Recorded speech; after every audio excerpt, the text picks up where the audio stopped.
You've already won the lottery.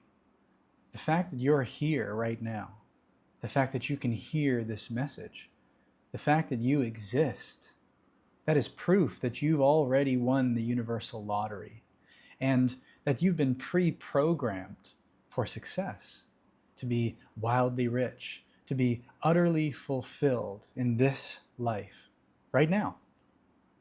And your desires, what you're inspired by, that is your ticket to the realization, the manifestation, and the fulfillment of that ticket of your lottery right here, right now.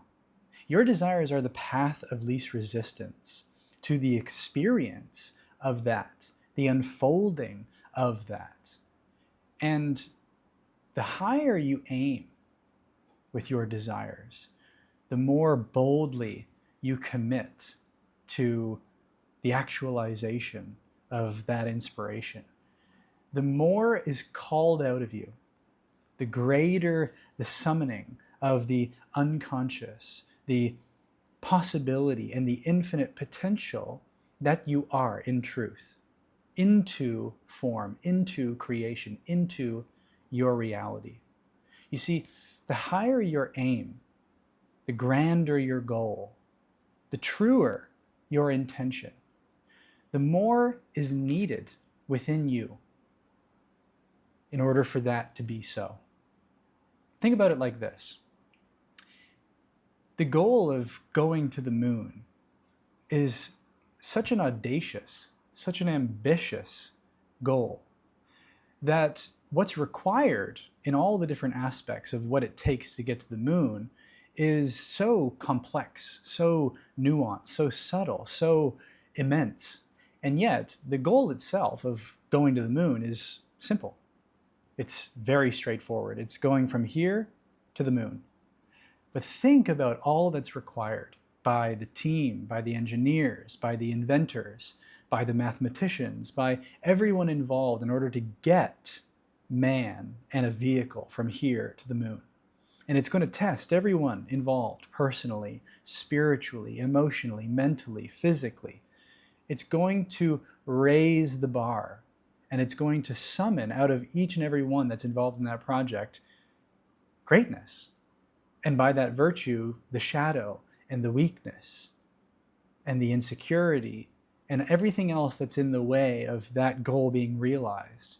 And that's why this is so counterintuitive to a lot of spiritual people, a lot of people that I talk to, is that we think that goals are somehow wrong. We think that aims are somehow less than important. We think that everything that's sort of in the 3D world, in the manifest reality, is somehow not significant or not important because it's an illusion. But actually, it's the illusion that draws out of us what is real. And that's why taking this life and this world and this opportunity seriously is what allows you to realize who you truly are.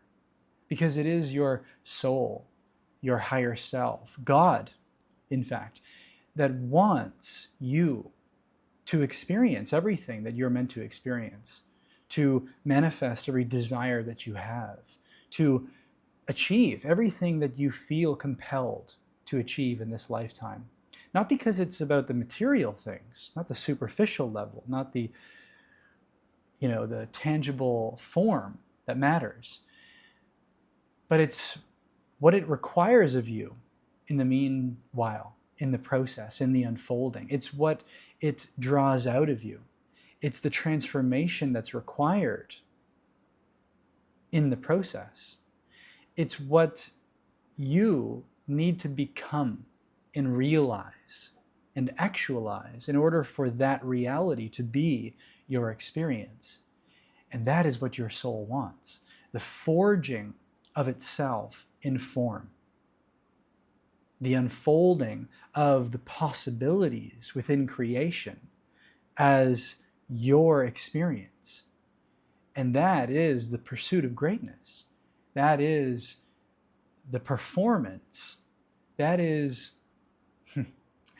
excellence unfolding. And that is what your soul is. That is what your higher self is. And that is what God is. Because if anything is grand, it is God. If anything is magnificent, it is your soul. And that is what wants to be born into this material world. That's what wants to become manifest in the magic of the unfolding of this experience in reality. And that's up to you. No one can do that for you. God can't make you do that. Your higher self cannot force you to do that. That is the co-creation between your personal self, your personal will, and God's will, the will of the universe. Because everything that exists is already created. Everything that you can imagine already is. But it is up to you in your desires, in your will to act, through your inspiration, through your creativity, through your commitment, that you realize the greatness that you are, all that you are, by virtue of your intention, by virtue of your vision, by virtue of your goals. And what we're usually stopped by is our fear. And the fear in many aspects, the fear of rejection, the fear of failure, but also the fear of succeeding, the fear of our own greatness, the fear of our own light, the fear of our own power, the fear of the sheer immensity of who we truly are. How often are you stopping yourself because of fear of success? Not simply only fear of failure or fear of criticism or fear of rejection, but fear that you're actually going to be great. But that's the thing. You're already great. Who you truly are, in essence, is greatness itself. So you're not really afraid of greatness, even though on the surface the world has programmed us to not stand out too much, to not break out of the mold too much, to not get outside of the box or our comfort zone too much, because then we will be aliens in this world. We will be foreign within our own family, within our own community. We will risk not belonging. But actually, you did not come into this world to belong, to fit in. You did not come here to play small. You did not come here to just get by. You came here to be great.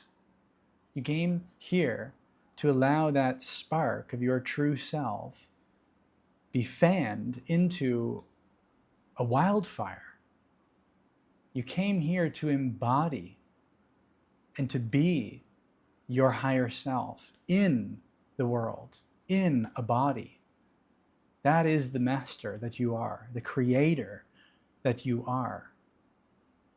And that is your life's purpose, is to break the shackles of limitation, of fear, of doubt, of insecurity, of that inner imposter, that saboteur, to expand beyond the boundaries of the perception that contains you to a sense of comfort and familiarity, and to break out boldly into the freedom that you are, into the creative spirit that you already are, into the infinite intelligence that is already what you are.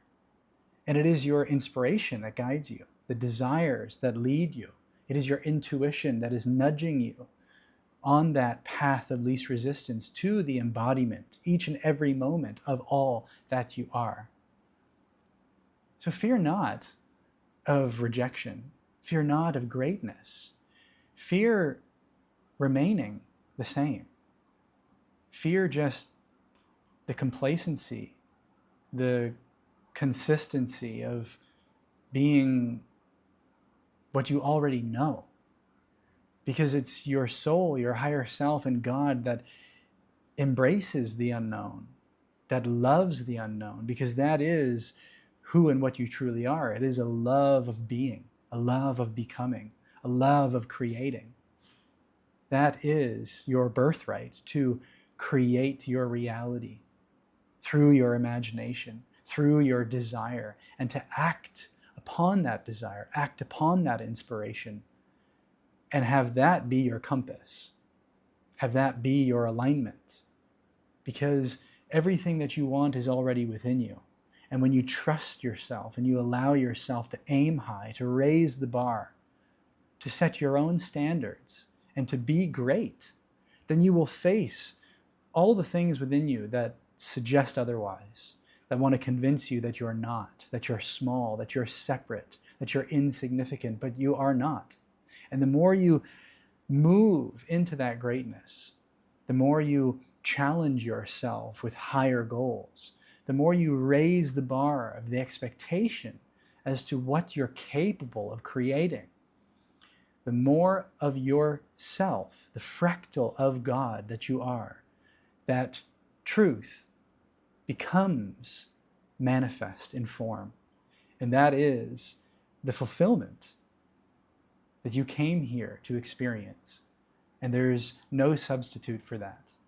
There is no comparison to that, other than for you to follow the thread, the breadcrumb trail of that intuitive guidance, of that next level vision for your life, right here, right now, as the next thing that you want to create, the next experience you want to have, the next aim that you wish to achieve.